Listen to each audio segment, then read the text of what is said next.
নমস্কার বন্ধুরা, কখনো কি ভেবেছ পুজোর সময় নারকেল কেন ভাঙা হয়? এটা কি শুধু একটা প্রথা?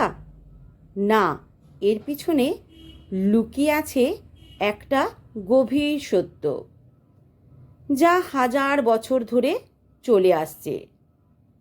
আজ তুমি জানবে একটা এমন গল্প যা তোমার ভাবনায় বদলে দেবে।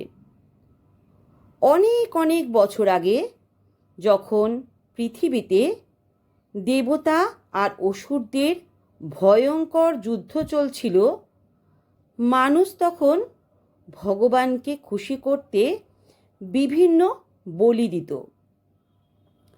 কখনো পশু, কখনো পাখি, আর কখনো নিজেদের প্রিয় জিনিস। তারা ভাবত, যত বড় বলি তত বেশি খুশি হবেন ভগবান। কিন্তু তারা বুঝতে পারেনি, এই বলির মাধ্যমে তারা পাপই বাড়াচ্ছে।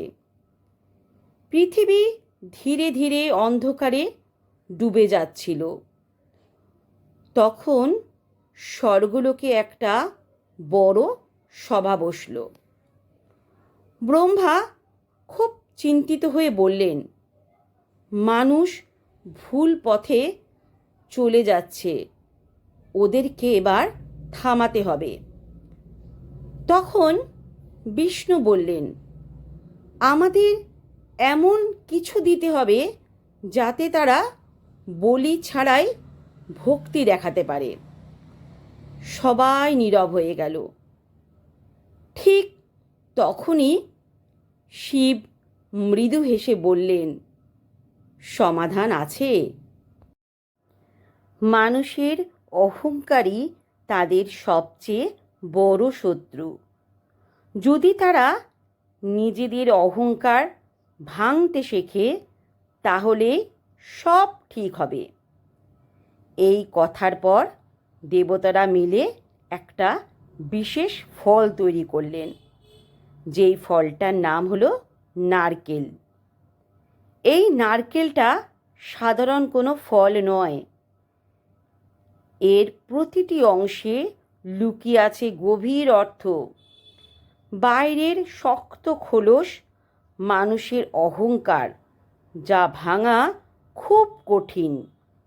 ভেতরের সাদা অংশ পবিত্র মন, যা সবার মধ্যে থাকে কিন্তু লুকিয়ে থাকে। আর ভেতরের জল আত্মার স্বচ্ছতা। দেবতারা ঘোষণা করলেন, যে নারকেল ভাঙবে সে নিজের অহংকার ভাঙবে। এটাই হবে সত্যিকারের পূজা। সময় কেটে গেল। মানুষ ধীরে ধীরে এই নিয়ম মানতে শুরু করলো। কিন্তু সবাই কি বুঝতে পারল এর আসল মানে? না। একদিন এক ছোট্ট গ্রামে এক গরিব ভক্ত থাকত। তার কাছে না ছিল টাকা, না ছিল দামি জিনিস, তবুও সে প্রতিদিন ভগবানের নাম করত। একদিন সে শুনল, নারকেল ভেঙে পূজা করলে ভগবান খুশি হন। সে সিদ্ধান্ত নিল, সে যেভাবেই হোক একটা নারকেল কিনবে। অনেক কষ্ট করে টাকা জোগাড় করলো, একটা ছোট নারকেল কিনল। মন্দিরে গেল। তার হাত কাঁপছিল, চোখে জল। সে বলল, ভগবান, এটাই আমার সব, আমার কাছে আর কিছু নেই। তারপর সে নারকেলটা ভাঙল। হঠাৎ চারিদিকে আলো ছড়িয়ে পড়ল। মন্দির কাঁপতে লাগলো, আর তার সামনে প্রকাশ পেলেন ভগবান। ভগবান বললেন, তুমি শুধু নারকেল ভাঙনি, তুমি তোমার অহংকার ভেঙেছ, তাই আমি খুব খুশি। ভক্ত কেঁদে ফেলল। সে বুঝতে পারল, পূজা মানে শুধু নিয়ম নয়, পূজা মানে মনের পবিত্রতা। আজও আমরা নারকেল ভাঙি, মন্দিরে, পূজায়, যজ্ঞে, কিন্তু আমরা কি সত্যি আমাদের অহংকার ভাঙি, নাকি শুধু একটা রীতি পালন করি? এই প্রশ্নটাই সবচেয়ে বড়। পরের বার যখন তুমি নারকেল ভাঙবে, একবার ভাবো, তুমি কি সত্যি নিজের খারাপ দিকগুলো ভাঙছো, নাকি শুধু একটা ফল ভাঙছো?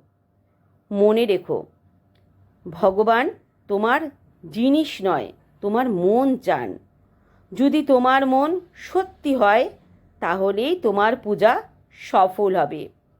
যদি তুমি বিশ্বাস করো ভক্তি মানে মন, তাহলে কমেন্টে লেখো জয় শ্রীকৃষ্ণ। আর আজকের এই ভিডিওটি যদি তোমাদের ভালো লাগে, তাহলে অবশ্যই অনুরোধ রইল বন্ধুরা, চ্যানেলটিকে সাবস্ক্রাইব করার জন্য, পাশে থাকার জন্য, আর গল্পটি শোনার জন্য অনেক অনেক ধন্যবাদ।